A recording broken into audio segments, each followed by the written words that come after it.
Chers frères et sœurs, bonjour. La semaine dernière, j'ai visité deux pays africains, la République démocratique de Congo et le Soudan du Sud. Je remercie Dieu qui m'a permis de faire ce voyage tant désiré. Deux rêves, rendre visite aux Congolais gardiens d'un pays immense, poumon vert de l'Afrique, avec l'Amazonie, ce sont les deux poumons du monde. Terre riche de ressources et ensanglantée par une guerre qui ne se termine jamais, car il y a toujours ceux qui alimentent le feu. Et pour rendre visite au peuple du Sud-Soudan dans un pèlerinage de paix ensemble, l'archevêque de Canterbury, Justin Welby, et le modérateur général de l'Église d'Écosse, Lynn Gristlead, nous sommes allés ensemble pour témoigner qu'il est possible et juste de collaborer dans la diversité, surtout si l'on partage la foi dans le Christ. Les 3 premiers jours, j'étais à Kinshasa, capitale de la République démocratique du Congo.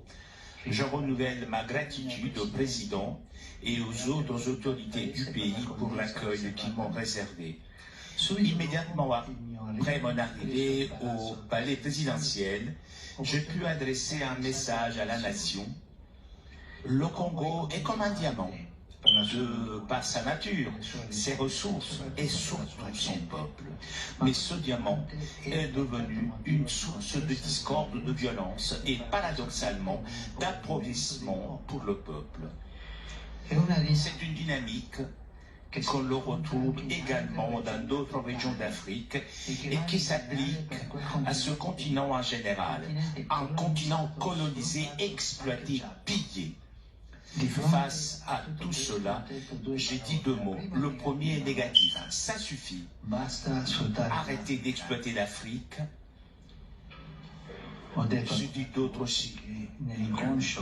Dans l'inconscient collectif, il y a l'Afrique doit être exploitée. Ça suffit cela. Voilà ce que j'ai dit.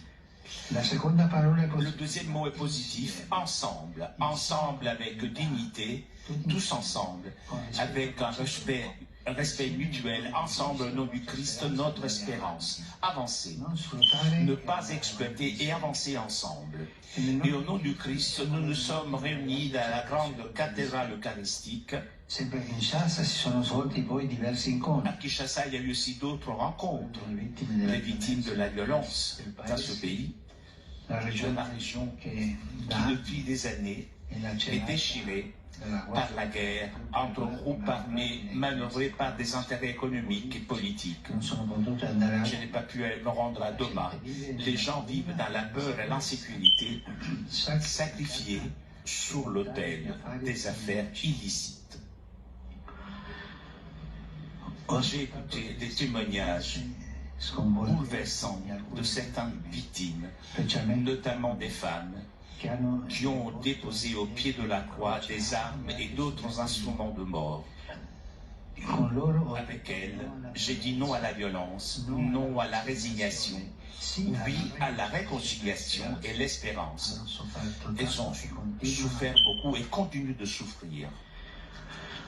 J'ai rencontré ensuite les représentants de diverses œuvres caritatives du pays pour les remercier et les encourager. Leur travail avec les pauvres et pour les pauvres ne fait pas de bruit, mais jour après jour, il fait croître le bien commun.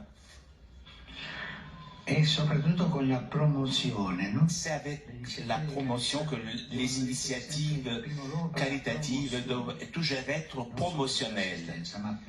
Pas l'assistance, mais la promotion, c'est-à-dire assistance, oui, mais surtout promotion. Un moment enthousiasmant a été celui avec les jeunes et les catéchistes congolais.